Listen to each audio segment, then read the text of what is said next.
pasa de un momento, de un cambio a otro. Y en el caso de los buscadores, llegamos ya a grupos religiosos que incitan al campo de la búsqueda espiritual, que inclusive llegan a decir, lo importante es que tú sigues buscando, ¿no?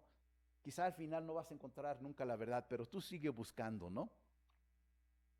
Claro, para ayudarlos a buscar hay cursos que se cobran en dólares, hay seminarios especiales para encontrar esa búsqueda. Y algunos de estos grupos inclusive llegan al grado de decir que ellos no son iglesias. Nosotros no somos religión. Nosotros fomentamos la búsqueda espiritual.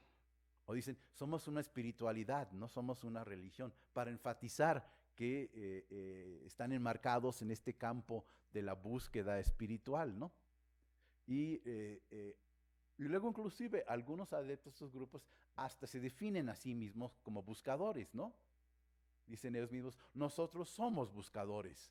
Estamos yendo de un cambio a otro, ¿no? Nos movemos de diferentes espacios y suponen que la persona no puede, no debe de llegar a terminar en un lugar específico. Inclusive luego hay rutas. Hay religiones que son más afines y que tú puedes moverte de una religión a otra porque es más parecida a otra. Por ejemplo, una ruta que yo encontré era catolicismo popular, espiritismo, pentecostalismo. Porque del catolicismo popular el espiritualismo era más fácil porque aunque aceptaba espíritus, hablaban todavía de la Virgen María y de elementos de religiosidad popular. Ya una vez que la gente aprendía lo de la curación y sanación, después era más fácil. Dijeron, bueno, pero en realidad yo estaba equivocado, yo no sabía que el único que sana es el Espíritu Santo. Entonces ahora ya estoy en la religión correcta, ¿no? Y hay ciertas rutas, ciertas religiones que están más cercanas a otras. Ahora, claramente los líderes rechazan totalmente la posibilidad de la búsqueda, ¿no? Ellos lo señalan claramente como algo que no se debe de hacer. O sea, tú debes de quedarte allí donde estabas o cuando menos cambiarte a otra. Pero eso de pasarte de un grupo a otro, claramente lo ven como pernicioso, ¿no? Y yo me acuerdo un ministro que una vez me dijo, bueno, esa gente se parece a ustedes los antropólogos, porque van de un grupo a otro y nunca se quedan y nada más quieren a ver qué pueden saber y luego se van a otro. Y bueno, pues, dije, pues sí, algo había de eso, ¿no? Para que el modelo quedara completo faltaba la última etapa, que es, bueno, ya estamos en la casa del ser y reconocimos que la divinidad tiene múltiples rostros. La pregunta sería, ¿cuál es la última, el último paso? ¿Qué sería el último que se podría hacer?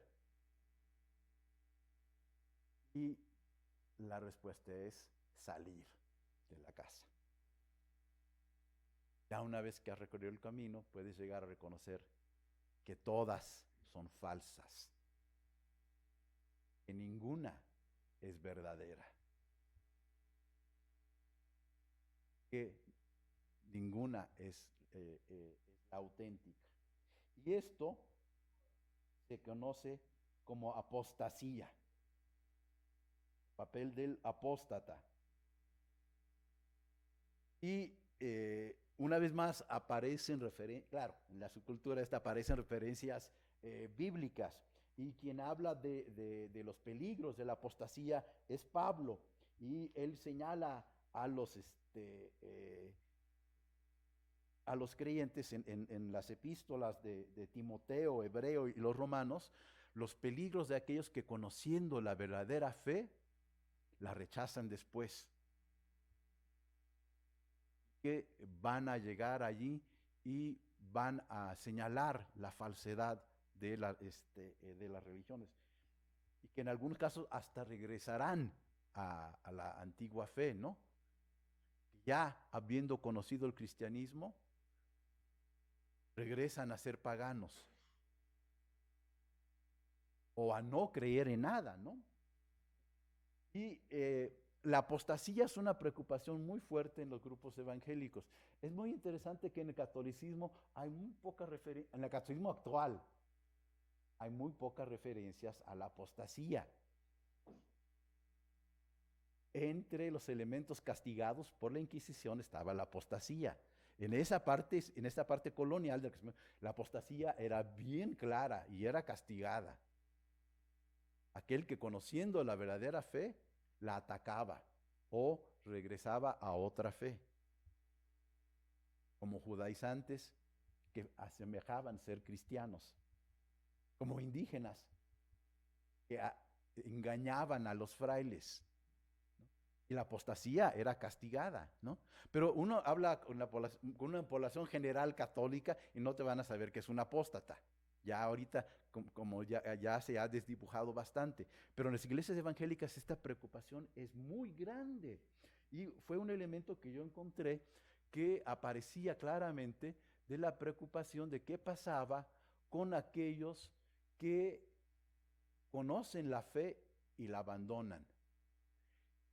Y además, uno iba en la iglesia, y esto pasaba solo hasta cuando uno hacía trabajos más largos, ¿no? Que uno iba a la iglesia y notaba que a veces no faltaban algunos feligreses, ¿no? Decían, bueno, pues es que él ya no, pues acá. Y al final empezaban, bueno, es que es apóstata, ¿no? Y hay una diferencia muy interesante entre el hermano caído, que temporalmente no viene porque ha caído en el pecado, y aquel que ha decidido ser apóstata. El apóstata es aquel que dice, no volveré por nada, no regreso. Mi relación ha acabado. Y los números de apostasía son fuertes en las iglesias. O sea, uno ve esas predicciones que se empezaron a hacer de que, bueno, las iglesias evangélicas iban a crecer indefinidamente y no sucedió. ¿Y por qué no pasó eso? Porque no tomaron en cuenta las tasas de caída que tienen los grupos. Y estos que abandonan la fe, interesantemente, no son los conversos. Los hijos de los conversos no encuentran los motivos de la conversión de sus padres. O sea, sus padres vivieron el pecado, tuvieron tiempo de encontrar y de ver al mundo y ver. Entonces, y los hijos no crecen conociendo esas experiencias. No tienen ese conocimiento. Y es más, pueden ver las fallas, las hipocresías, los elementos que tienen estos miembros. Y un elemento que aparece en varios trabajos y que yo también lo encontré, la apostasía es más fuerte entre los hijos de los dirigentes. Porque imagínense vivir en la casa de un pastor y una pastora, crecer allí con esas normas y con esos efectos, y cuando llega a una cierta edad, va a haber sujetos que van a decir, váyanse a volar, no quiero saber nada de ustedes, ¿no? Inclusive, y esto después le dediqué todo un artículo, hay un dicho muy frecuente en las iglesias evangélicas que es, hijo de pastor, lo peor. Que cuando están allí y se encuentran al mundo, no simplemente se resbalan, sino que se van así directo, ¿no? Y encontré casos de hijos que habían dejado de hablar con sus padres y que no tenían relación ya con ellos porque eran considerados como apóstatas. Y bueno, ellos habían decidido también asumir ese papel, ¿no? Habían decidido ya no querer tener esa relación. La apostasía, entonces, es como el acto último de esta movilidad religiosa, cuando tú decides dejar. Ahora, hay elementos aquí también interesantes sobre la apostasía. Alguien podría pensar, bueno, ¿y por qué no regresan a ser católicos? Eso no pasa, curiosamente. No no hay una atracción hacia el regreso al catolicismo. O sea, más bien como hay una idea, si sales del mundo evangélico, pues ¿para qué te vas a regresar a algo que es anterior, no? No hay personas que abandonan las iglesias evangélicas para ir al Los únicos casos que encontré eran de mujeres que estaban casados con lo que dicen ellos varones católicos, que las forzaban a abandonarse. Por eso insisten mucho que se deben de casar con gente de su misma fe. Dicen, no, que el yugo sea igual, que sea del mismo. Sí, es una frase bíblica, el yugo sea del mismo peso. Porque los otros, curiosamente, no recogí casos de mujeres que forzaran sus maridos a no ir a la iglesia. O sea, ni modo, la sociedad mexicana es súper patriarcal y lo notas cuando haces estos trabajos. O sea, aparecen por varios aspectos, ¿no? Allí, los únicos casos que puedo encontrar que decían que mujeres que eran apóstatas por haber sido creyentes, que eran apóstatas por haber regresado al catolicismo, eran de mujeres casadas con varones católicos.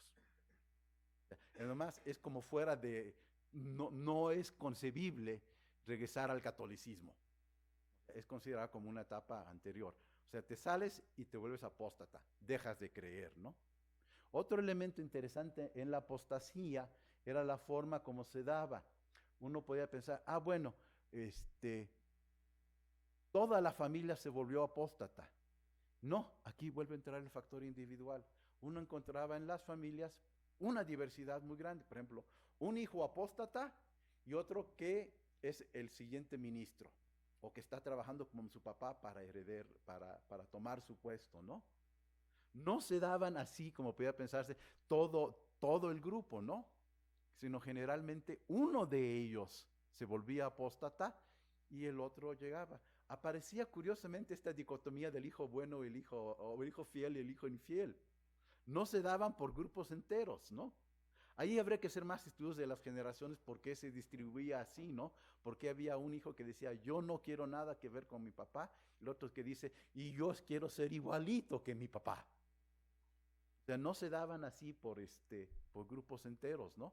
Sino generalmente se dividían dentro de sectores. La apostasía es mucho más común entre los varones que entre las mujeres. Es mucho más frecuente entre hombres que entre mujeres. Era más común que fuera un varón el que decidiera dejar la fe a que fuera una mujer.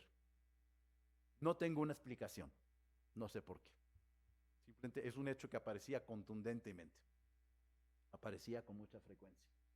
Entonces, es interesante que en el censo, en todos los estados donde aumenta la población protestante, evangélica, pentecostal, aumenta el número de no creyentes. Parejo, siempre. O sea, siempre cuando crecen estos conversos, va con ellos la relación de apostasía. O sea, como que crean su propio antídoto. O sea, siempre el paso aparece en la ruptura aparece en las siguientes generaciones. Es como algo inherente a este tipo de agrupaciones. Entonces, en estos elementos, ¿cuántos hay? Hay un sociólogo canadiense que se llama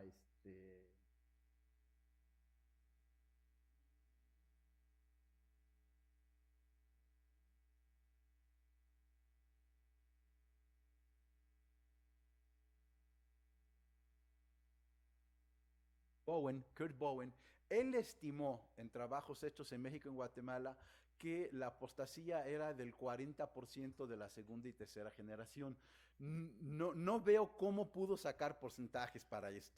A mí se me hacía imposible, ¿no? Porque era algo tan guardado y tan íntimo que era muy difícil sacar ese tipo de datos, ¿no? Algunos pastores me dijeron que 40% era muy exagerado, pero es un número importante que sí está en los grupos. Ahora, como les digo, la apostasía es selectiva, o sea, parece como igual que siempre todas cuesta movilidad, el aspecto del individuo es allí muy importante. ¿Por qué unos individuos apostasían y otros no? Pues no sé realmente, todavía no he llegado a ese elemento, ¿no? Y es interesante que en este mismo elemento hay personas que a veces deciden, bueno, yo prefiero quedarme en la fe y seguir a otros. Otros dicen, bueno, yo quiero cambiar la religión de mis padres y por eso me quedo, para modificarla, porque yo creo que es posible hacer un cambio. Y otros llegan y dicen, no, pues yo de plano no quiero, no quiero nada que ver. O sea, no quiero dar la impresión de que es una forma unidireccional, ¿no? O sea, es es un elemento que afecta a diferentes individuos, ¿no? Bueno, entonces ahora ya puedo cerrarlo todo. Aquí va el modelo. Entonces, a todos estos aspectos los llamo movilidad religiosa. Todas estas partes los llamo movilidad, que es este elemento de cambiar de una fe a otra, ¿no? De una religión a otra. Yo aceptaré el punto de vista de James y de mis informantes evangélicos y consideré solamente como conversión a la conversión paulina y la de Ruth. Son las únicas que voy a llamar conversión, porque se ajusta mejor a mi sujeto de estudio, ¿no? Quizá otros podrían decir, no, pero estás dejando fuera otras. Para mi sujeto, yo solo voy a considerar como conversión la paulina y la de Ruth. Esos son conversiones que son este hecho de reordenar la historia de vida según este tipo de narrativa. Otro modelo de movilidad es la del buscador espiritual. El buscador espiritual realmente no es un converso, es un buscador. Esto es lo que lo permite seguir moviendo de una religión a otra. No experimenta una verdadera conversión, sino que cada cambio le agrega algo más en el camino. Y por último incluyo la apostasía. La apostasía, que es el abandono de la fe, el salir de la creencia, lo que Manuel Marsal llamaba la increencia, no creer. Bueno, y es un poquito más que no creer, es estar en contra de la creencia, ¿no? Porque no cualquier ateo es apóstata. Uno puede ser un ateo pacífico, ¿no?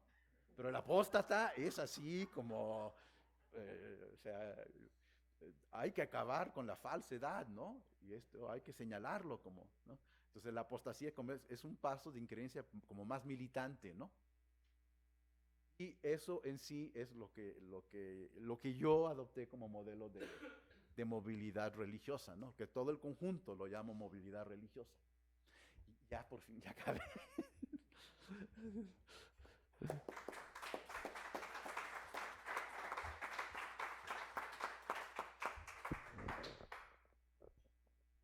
Muy bien, un cuarto de hora para tomar café y volvemos para la discusión.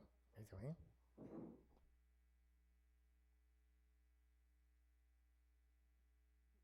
Muy bien.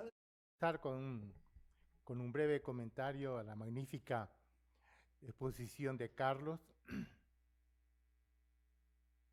Lo que más me ha gustado en la exposición de Carlos es que no es un simple descriptivista de los fenómenos religiosos, sino que su enfoque siempre es explicativo. Se dieron cuenta de cómo arma modelos, hace por lo tanto tipologías, analiza, busca explicaciones, eso es fundamental. Y yo no estoy absolutamente de acuerdo con el enfoque que pretende cierto tipo de antropología religiosa, estudiar la diversidad por la diversidad. Lo lamento, pero no estoy de acuerdo con esto, porque no es el espíritu de la ciencia. La ciencia busca síntesis, hace relaciones entre fenómenos, de esa manera los explica, digámoslo así, y no es puramente descriptivista. Eso es muy interesante, eso es periodístico, etcétera, etcétera. Pero para mí, la fenomenología de las creencias es inasible. Es decir, que están prácticamente cada persona tiene una manera diferente de creer, digamos así, una manera diferente de enfocar, digamos, su propia religiosidad. Así que nunca acabaré por describir la diversidad de las experiencias religiosas. Necesito buscar modelos, tipificar, relacionar y buscar explicaciones. Y eso ha hecho estupendamente bien, lo hace Carlos. Así que nada de la diversidad religiosa por la diversidad. Esto es descriptivismo, no es ciencia. Y bueno, no es por lo menos la intención de la ciencia. La ciencia sintetiza, busca, hace comparaciones, busca cuáles son las semejanzas y la diferencia entre los fenómenos religiosos. Así que este sería mi primer comentario.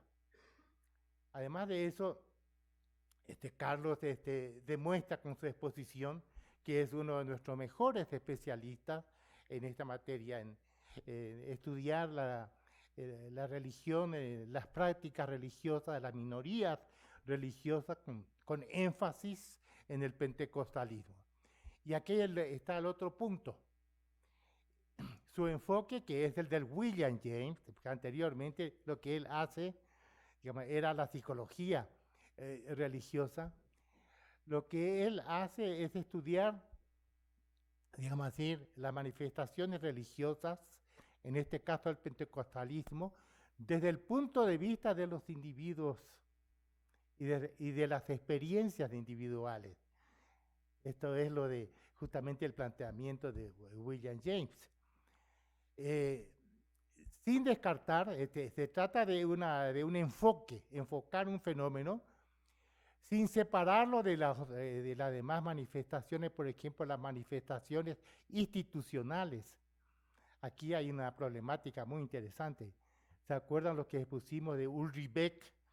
La diferencia que él hace entre institución religiosa y creencias individuales, experiencias individuales. Demoniza las instituciones porque dice que es fuente de conflictividad en la sociedad, en la modernidad reflexiva, según él. Crea conflictos, ¿por qué? Porque toda institución necesita legitimarse y se legitima únicamente afirmando que tiene la verdad absoluta. Y se acuerda que Beck decía que, en cambio, las creencias individuales no, los individuos, digamos así, manejan sus creencias sin negar a los demás que tengan sus propias creencias.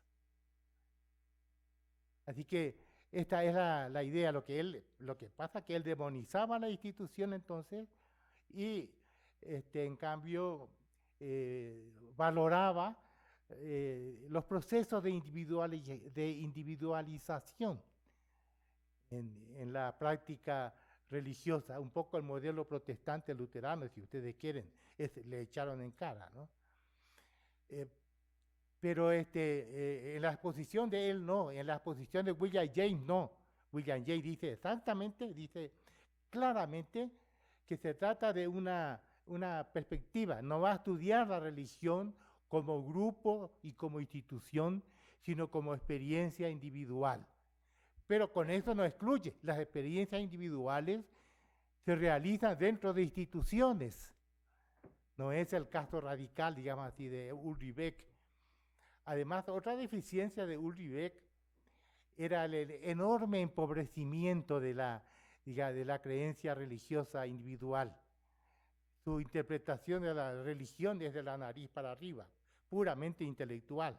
Es decir, que su idea era que la religión tenía por misión fundamental, en la segunda modernidad reflexiva, por misión fundamental sacralizar los derechos humanos.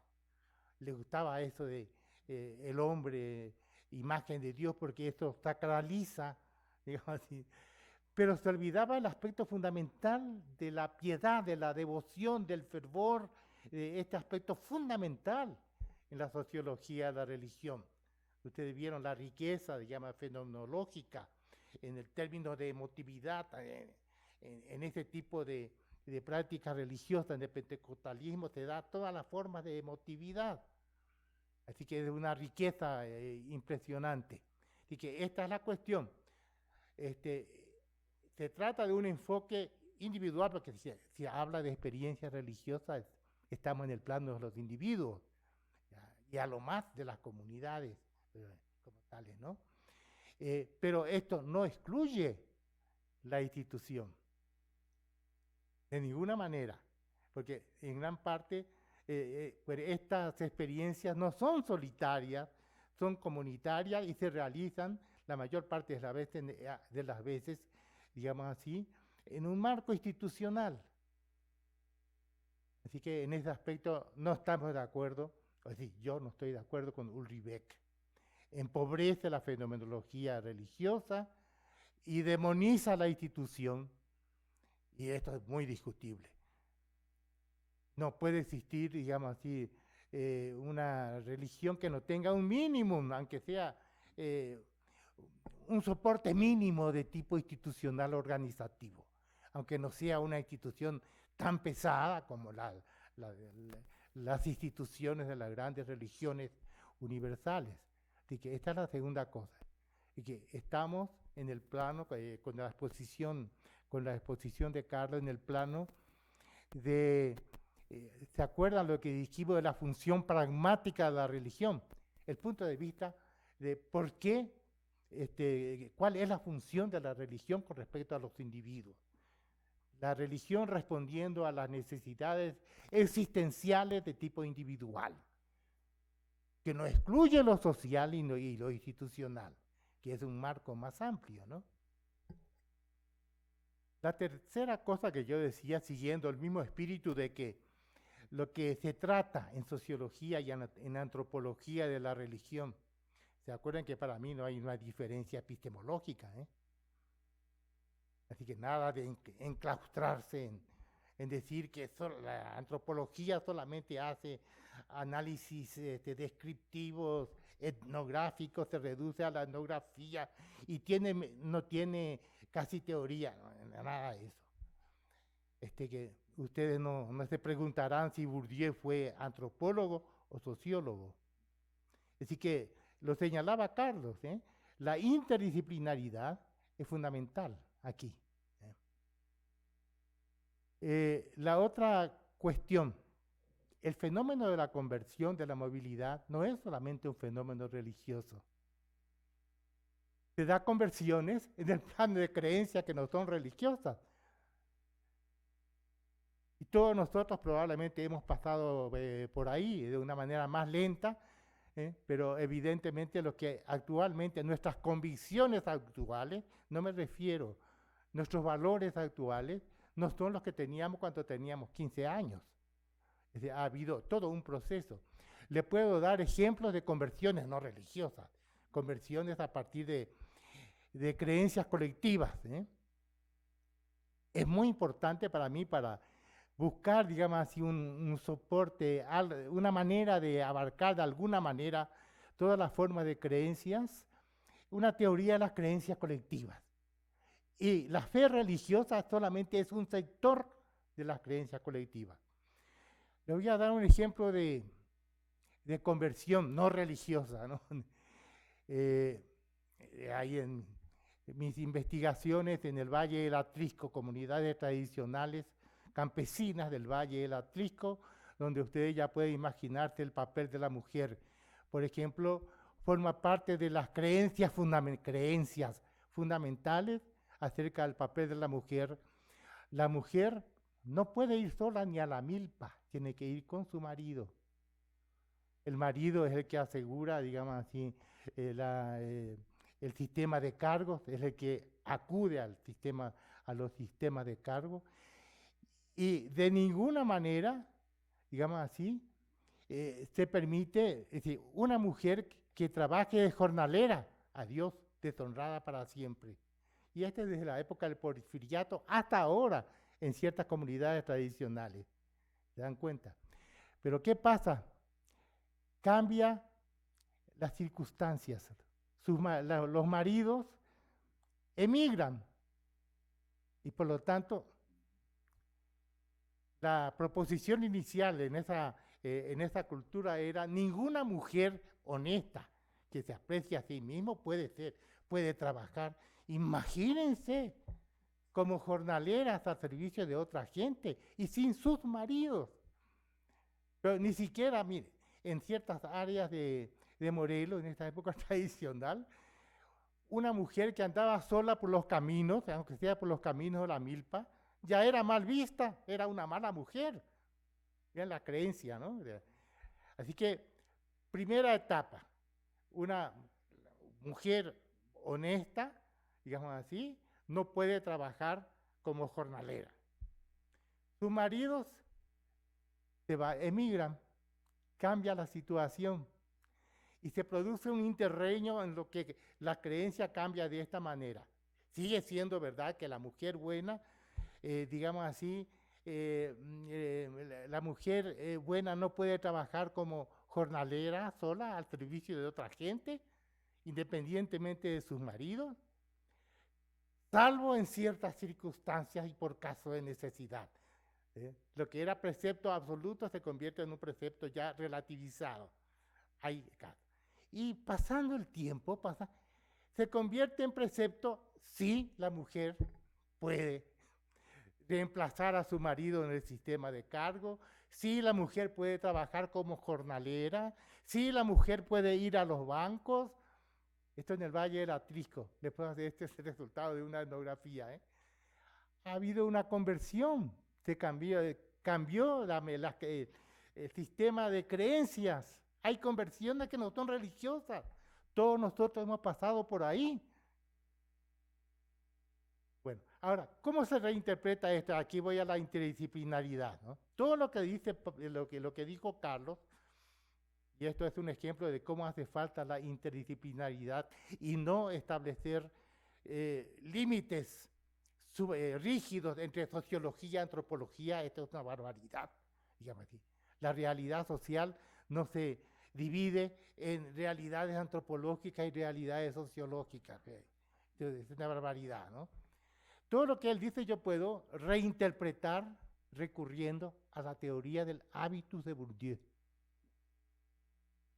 A la teoría, porque después de todo, ¿qué son las creencias en general? No solamente las creencias religiosas, forman parte de hábitus, es decir, esquemas de percepción, de apreciación, aquí entran los valores y la afectividad, y de acción, orienta la acción. Digamos así. Así que todas las creencias, incluidas las creencias religiosas, son hábitus, son reinterpretables dentro de la teoría del hábitus que ha sido refinada enormemente después de la muerte de Bourdieu, la teoría del hábitus. Entonces, voy a preguntarme si las creencias, incluso las pentecostales, digamos, a nivel individual, el hábitus sobre todo tiene que ver con individuos. ¿Cómo cambian los hábitus? Es decir, los esquemas de percepción, de apreciación y de acción. Dice Bourdieu, cuando cambian la situación o las condiciones dentro de las cuales se engendraron. Yo nací católico en una situación anterior, en una sociedad muy particular, muy conservadora, muy católica, en el sentido tradicional del término, ni modo, ahí me crié.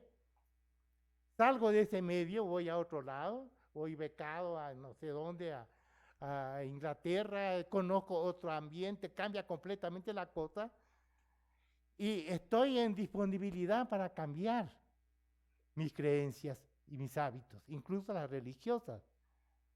Así que las creencias, así como en el caso que le puse de una conversión no religiosa, ¿no? También la conversión religiosa implica un cambio en las condiciones iniciales en que yo tenía una determinada creencia. Y es lo que observamos, pero constantemente. Acabo de dirigir una tesis terminada, digamos así, de un chileno que estudiaba el caso de la conversión de los mapuches, pero cuando salían de su comunidad, que era su estructura de plausibilidad, y después iban a Temuco, a una ciudad cercana, donde ya estaban otras, ya los esperaban, digamos así, los pentecostales evangélicos, y que ya, donde ya habían indígenas que se habían convertido, son recibidos ahí, y ahí se convierten.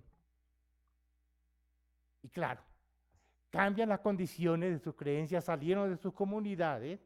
Bueno, y este modelo es sumamente constante también en México, esto se ha estudiado. Yo mismo he dirigido otras tesis que han estudiado las conversiones a la religión evangélica, por ejemplo, de chiapanecos, indígenas chiapanecos, es el mismo modelo. Cambia la situación, salen de sus comunidades, por lo tanto pierden las estructuras de plausibilidad y que inicialmente eran sus condicionamientos, ¿no? Y cambian. Ahora bien, ¿cómo es que se produce este cambio? ¿Cómo? Ya no existe el soporte de la condición, de una condición de plausibilidad. Me he cambiado yo mismo a un mundo, a una esfera diferente. Veo que hay otras creencias, una enorme variedad de creencias, etcétera, etcétera, y que no son gente mala ni perversa, ¿no? Y entonces a todo eso se añade la problemática, digamos así, propio del contexto incluso personal. Si entro en situación de crisis personal, lo cual se da en el caso, por ejemplo, de los indígenas que cambian de lugar. Crisis personal, angustia personal, hay casos infinitos, digamos así. En este caso, pues cambio. Ahora, este cambio es un proceso. Así que yo discreparía, pero a lo mejor no en el fondo, con la teoría de Carlos de que el modelo de conversión es el modelo paulino. Es el modelo menos sociológico posible. Nadie se convierte instantáneamente, digamos así, porque tuvo una aparición no. ¿Por qué? Porque en la teoría del hábitus tiene su inercia propia. Es decir, que siempre la conversión es un proceso.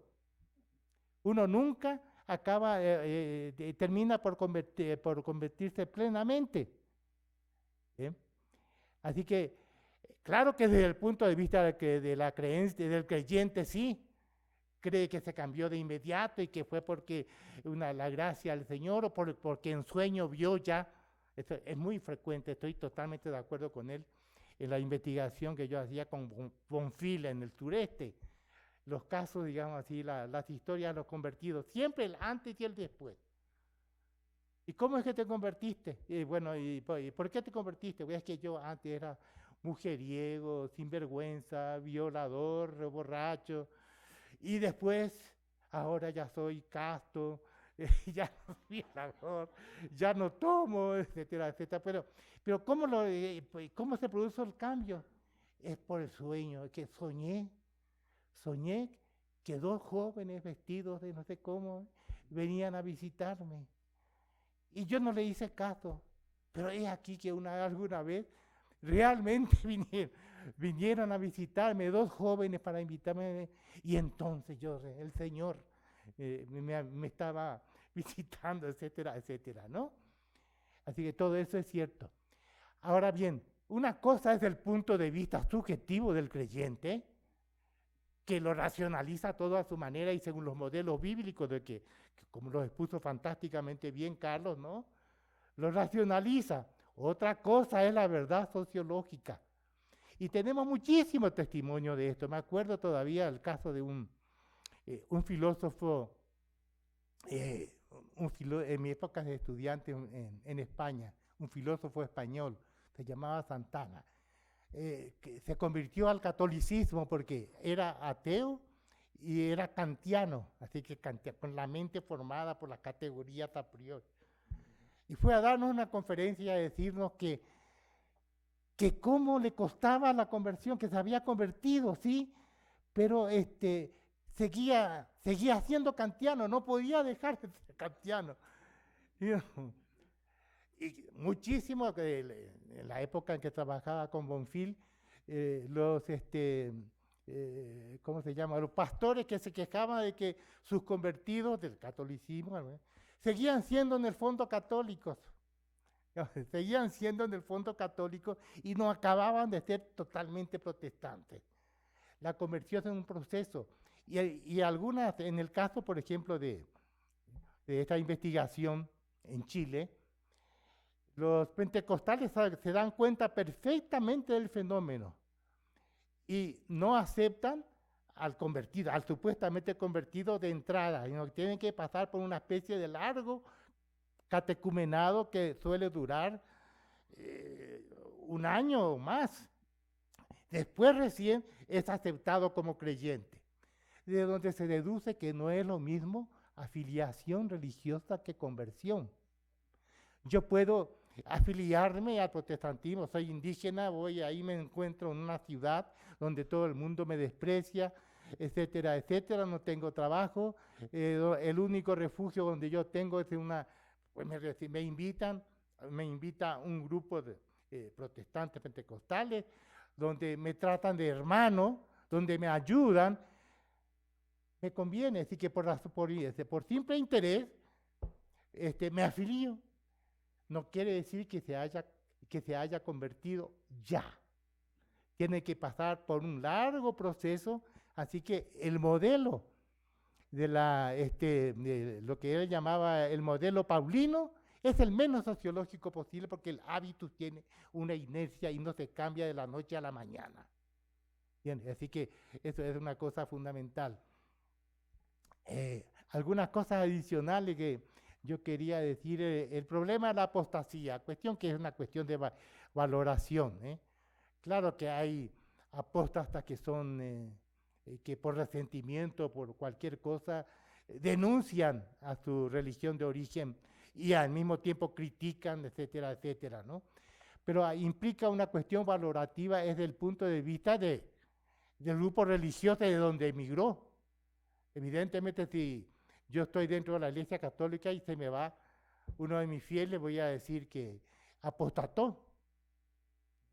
Pero no el punto de vista ni de la Iglesia que recibe ni del que se salió. Simplemente descubrí que no llenaba mis intereses, mis necesidades existenciales, y por eso me cambié de religión y se acabó. Así que es un juicio de valor que se realiza desde el punto de vista de la religión de origen, digámoslo así, ¿no?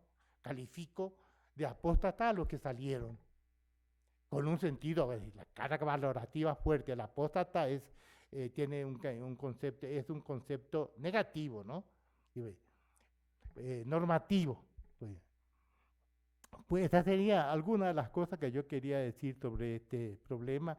Es fantástico lo que él dijo sobre de cómo en una situación individual de conversión, ¿no?, se produce lo que sociológicamente se llama hipercatetización de la religión. Así que normalmente nuestra identidad es multidimensional. La dimensión religiosa es una de ellas. Pero cuando uno se convierte, esa dimensión ocupa el primer plano y subordina a todos los demás. Es decir, la idea de que cuando uno se convierte, y no solamente religiosamente, ¿no?, uno es religioso, uno es protestante y es apóstol, etcétera, las 24 horas. Eso se llama, en una terminología freudiana, hipercatetización de una dimensión de nuestra identidad. Esto pasa en los fenómenos de conversión. La religión es lo más importante que hay, ¿no? Y voy a ser converso, voy a ser apóstol las 24 horas. También se producían las guerrillas, en las guerrillas del sur. Cuando la gente entraba, digamos así, cuando la gente entraba dentro de un movimiento montoneros, por ejemplo, entraban en la clandestinidad y se convertían y abandonaban todo, familia, absolutamente todo. Hipercatetizaban, había que ser guerrilleros las 24 horas del día. Por eso digo que es fundamental, para mí, es fundamental desde el punto de vista teórico, estudiar la religión desde el punto de vista de lo que es fundamentalmente las creencias y las creencias colectivas, como una subespecie, como una subcategoría de la gran categoría de las creencias. Y muchos de los fenómenos que observamos a nivel de creencia, en sociología de la religión, se da también en el ámbito de las creencias no religiosas, como es el caso de la conversión. Este era más o menos el comentario que yo quería hacer de esta magnífica exposición de Carlos, que demuestra cómo es hoy por hoy es uno de los mejores conocedores y analistas de las minorías pentecostales. Aunque algunos problemas con el asunto de la conversión. ¿Se acuerdan la teoría que bien se explica desde el punto de vista del hábitus, aquella cosa de Pascal? ¿Se acuerda que Pascal en sus libros de los pensamientos, ¿no? En los pensamientos, pues resulta que Pascal quiere convencer al incrédulo a que se convierta. Pues, y le da una razón, un argumento apodíptico, ¿no? De tipo de qué le conviene más. Y le dice, mira, deberías convertirte a la religión católica, porque si no es verdad, no pierdes nada. Y si es verdad, lo ganas todo. Y te vale el infiel, ¿no? Ya, si va a convertirse, sí, es cierto. Y después de un tiempo vuelve y le dice a Pascal, pero mira, quiero creer y veo que es razonable que yo cree, pero no puedo. Y le dice Pascal, no importa, haz simplemente lo que hacen todos los demás creyentes, toma el agua bendita, lo que hacen los demás. Típico, aquí está el caso de lo que se llama estructura de plausibilidad. Pues, y le dice, y cuando menos lo esperes, un día vas a despertar y ya vas a creer. Se llama por inducción. Porque, claro, se crean todas las condiciones de plausibilidad para la creencia. Por eso estas iglesias son muy sabias.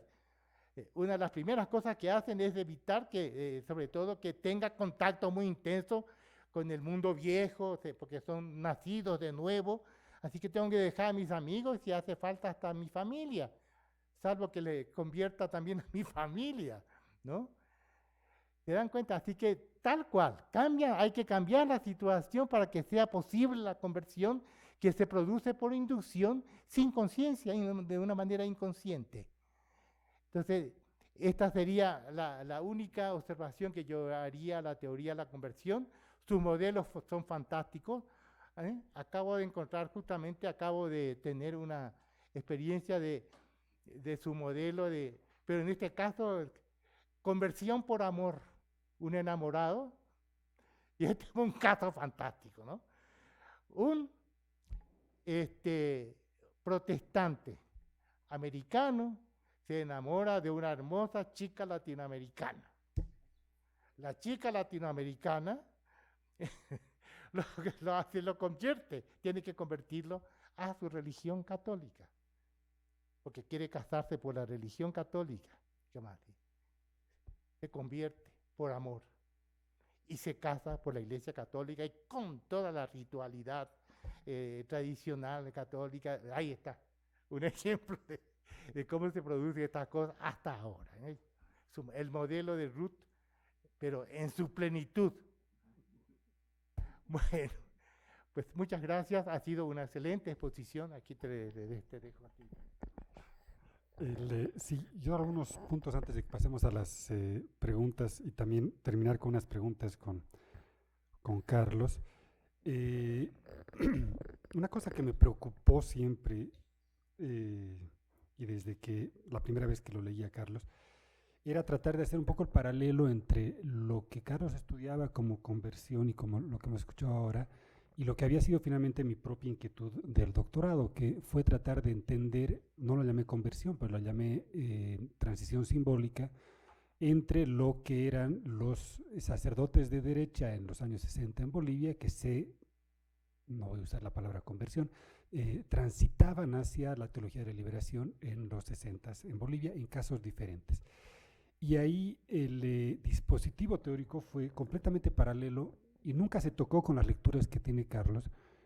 Más bien estuvo cercano a todo lo que decía Gilberto, muy cercano a Jean-Pierre Yerno, bueno, que fue mi tutor, de hecho, ¿no? Entonces, con él, y evidentemente con la teoría de Bourdieu, pero fue un poquito tratar de finalmente explicar a partir de, finalmente del escenario que mostraba Gilberto, de la teoría de Bourdieu, cómo es que un agente social religioso que está en un determinado lugar, en un determinado momento, con condiciones muy particulares y con esta correspondencia de la que habla Bourdieu entre estructuras materiales concretas y estructuras simbólicas o hábitos, y que se va transformando tanto el contexto que viene, puede ser la cuestión del contexto, en fin, en características más estructurales, como contradicciones al interior del propio dispositivo de sentido, que hacen que tenga que buscar luego de una crisis un nuevo equilibrio en el cual el discurso de legitimidad de sí mismo tenga un cierto grado de coherencia con el discurso de legitimidad en lo social y a la vez con su propio dispositivo de sentido. Eso puesto en términos muy teóricos significaba finalmente como el tipo que fue un seminarista de derecha en un momento dado, o un cura, digamos, de derecha que fue a Bolivia a tratar de convertir a los protestantes y a los alcohólicos hacia el catolicismo, termina siendo un tipo que promueve finalmente la guerrilla o que se va a la selva y termina siendo un promotor de la sociología y que funda la carrera de sociología cuando en realidad antes solamente daba teología. Entonces, ese tipo de transformación siempre me llamó mucho la atención, pero lo curioso es que la perspectiva de la individuación nunca fue la de James, del individuo, nunca fue la de James ni la de la psicología de la religión, sino la de la sociología de la individuación, que estaba muy en la época importante, y tratar de ver entonces cómo la sociología empezaba a volcar sus dispositivos analíticos hacia tratar de explicar la experiencia del individuo, pero la experiencia del individuo metido y sometido en una determinada circunstancia social. ¿Y qué tenía que la sociología decir del individuo en esa situación? Ahí hay una literatura muy grande, el propio Bajois, que ha venido aquí con nosotros, o esta literatura que el propio Korkuf hace las reflexiones y que las publicaron aquí en la revista de Cultura y Representaciones, de esta compleja interacción entre individuo, hábitos, y donde se encuentra el tema del individuo en la sociología actual. Lo curioso es que no ha habido en estas perspectivas un puente entre las lecturas, que es interesante eso, que finalmente nos encontramos un poquito después, y es interesante que yo no he leído todavía a James y espero hacerlo y tratar de ver un poco cómo se podría alimentar ese par de maneras de tratar de explicar y entender al individuo y la individuación desde una perspectiva sociológica, particularmente en un caso de la cuestión religiosa. A la vez, una de las finalmente conclusiones de mi tesis era cómo en realidad uno cambiaba lo aparente para no transformar lo profundo, ¿no?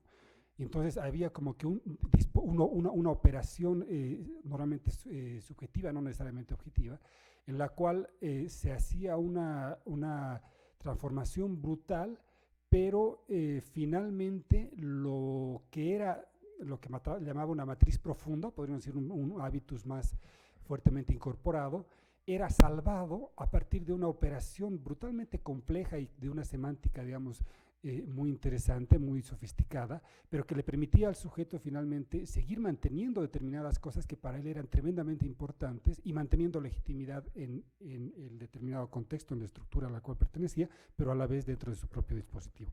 Ese era un tema, además, que ahí me llamó mucho la atención y que fue interesante. De hecho, la primera frase de mi tesis era evocando esta frase del historiador, creo que es Katz, no sé, el que decía, voy a contar la historia de un pueblo que para no cambiar hizo una revolución. Hablaba, ¿Quién es? Jan Womack. Womack, ahí está, de Zapata, ¿no? Eso, y además dice que la traducción no era muy fiel, pero bueno, tratando de pensar, digamos, en eso, yo decía, finalmente voy a contar una historia de cómo una colectividad, para no cambiar lo que realmente era importante, y me refería, digamos, a los cristianos revolucionarios, para no cambiar lo que realmente era importante, tuvo que cambiar lo que fue lo más aparente, digamos, ¿no? Y ahí trataba de mostrar cómo finalmente lo que había en los que se habían convertido de la derecha católica a la izquierda católica era salvar algunos elementos muy profundos que estaban, pero que aparecían en un momento ya con otro discurso. En fin, es una discusión teórica que a mí me ha fascinado, y desde la primera vez que he leído Buscando el Espíritu, lo he leído como un texto que me invitaba a pensar precisamente esas cosas, porque era una experiencia completamente distinta, no se cruzaba en absoluto, pero en términos teóricos estábamos hablando finalmente de lo mismo. Entonces siempre me ha estimulado mucho escucharlo a Carlos y leerlo, por eso, porque finalmente estamos hablando de cuestiones similares, aunque sea desde acentos distintos, teorías distintas y ejemplos empíricos distintos. Ahora, yo tendría dos preguntas antes de que pasemos a las preguntas de los… y es este modelo, tu libro lo elaboraste en el transcurso de los 90 y se publicó en el 94. Entonces, estamos a 15 años del momento cuando lo has empezado a elaborar seguramente. Entonces, yo me preguntaría un poco respecto de las tres categorías que son tan interesantes: la conversión, los buscadores y la apostasía. En la apostasía estaba pensando en los no fumadores, ¿no? Esto de que los que eran fumadores y después se convierten en no fumadores, como son después radicales con los que no fuman, esa reacción frente a los que… Pero primero, ¿cuánto esos conceptos que emergen de un análisis muy concreto en la Iztapalapa de hace 15 años, o sea, en Iztapalapa, en esta ciudad que va rápido, ¿cuántos de esos conceptos ayudan o no ayudan? ¿Cuál es tu propia evaluación para observar, qué sé yo, la Iztapalapa de hoy o el escenario religioso que estamos observando todos en la actualidad? O cuál ha sido un poquito tu desarrollo en este sentido, si has visto otros conceptos u otras cosas, u otros acentos, u otras realidades que pongan en juego, en discusión, o por ahí no, la cosa efectivamente se ha acentuado en el dispositivo teórico al que llegaste en esos años. En fin, ¿cómo está esa evaluación, digamos, de tu propio trabajo respecto de lo que ahorita estás observando? Además, como eres profesor de Iztapalapa, estás metido, digamos, ahí, y como sabemos, has seguido trabajando estas cosas. El otro tema es, también pensando un poco en la actualidad, ¿estos modelos son puros, no son puros? ¿Hay puentes entre los unos y los otros? ¿O cómo es que ahora lo estás viendo también? O sea, a mí me daría la impresión que la experiencia religiosa empieza a ser cada vez con modelos más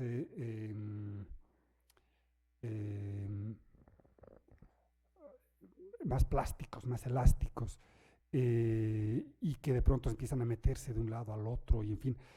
¿Cómo lo ves ahora en ese sentido? Los puentes entre el uno y el otro, no sé cómo y bueno, eso por lo tanto.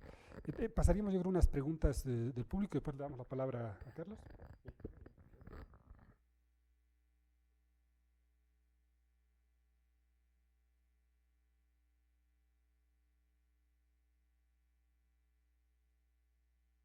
Bueno, yo preguntaría por qué los apóstatas entonces se vuelven tan aguerridos emocionalmente, qué sucede en esa transición, y bueno, si tiene algún comentario, alguna conclusión.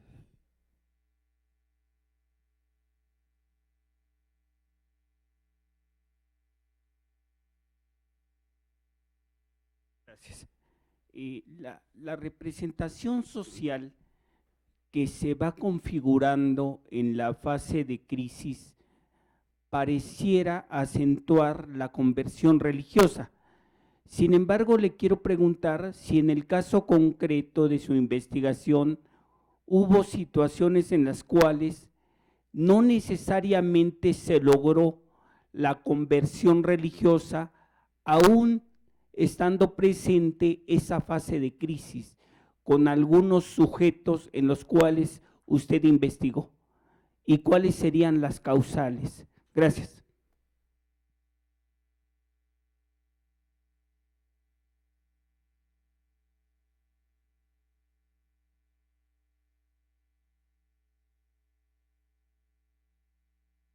Solamente, bueno, felicidades por su exposición.